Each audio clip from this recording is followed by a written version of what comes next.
Donc vous êtes dans la situation que connaissait la France voici quelques années, où partir en Bretagne ou en Corse était considéré comme une punition, alors qu'aujourd'hui la région parisienne est suffisamment dure parfois à habiter pour que tout le monde rêve d'aller éduquer ses enfants dans un endroit plus vert.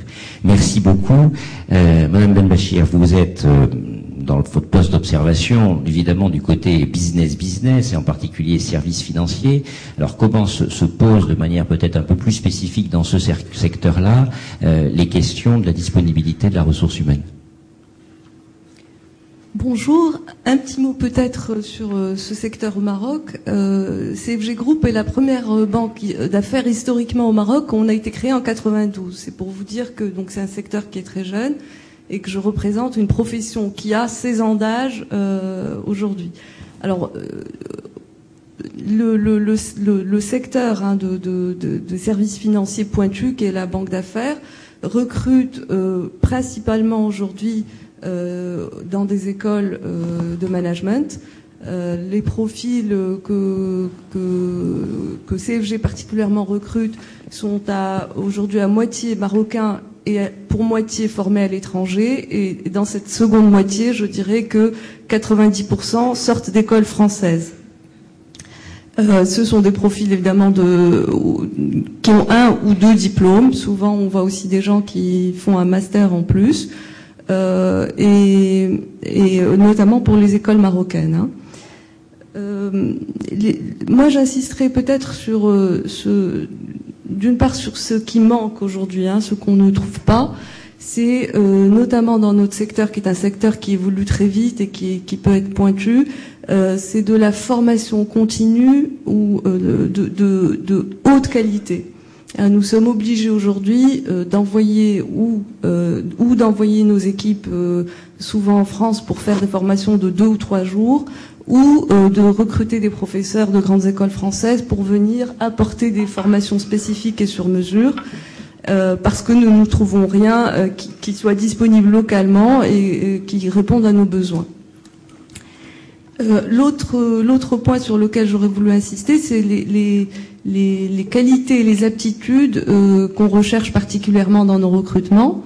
Et je voudrais vraiment insister qu'au-delà de la technicité, qui n'est pas un point important pour nous, parce que nous sommes en mesure de former les gens, nous sommes capables de recruter quelqu'un qui n'a jamais fait une ligne de comptabilité ou de finance et de l'amener au standard de nos métiers. Donc pour moi, ça n'est pas le critère numéro 1, mais le critère numéro 1 est le développement humain, ce que j'appellerais le développement humain. On est dans des métiers de négociation, de vente, de stress, d'endurance, et il est très important pour nous de trouver des profils de personnes qui ont de l'énergie, de la confiance en soi, de la capacité à décider, de la capacité à exécuter dans des milieux sous haute tension. Et c'est vraiment ces qualités-là qui sont ces profils-là qui sont les plus recherchés et que on souhaite trouver. Et je dois dire là-dessus que j'adhère beaucoup à ce qu'a dit Monsieur Benima un peu plus tôt.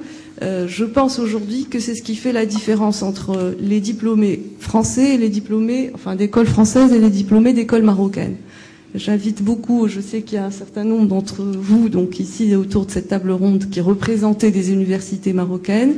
Je vous invite beaucoup à réfléchir là-dessus et aussi à augmenter les passerelles avec justement le monde de l'entreprise. Je dois vous dire qu'on est très peu sollicité pour intervenir, alors que nous représentons aujourd'hui quand même des secteurs qui sont à la pointe et que je pense que nous pouvons apporter, de par nos expériences, beaucoup aux jeunes étudiants en école marocaine.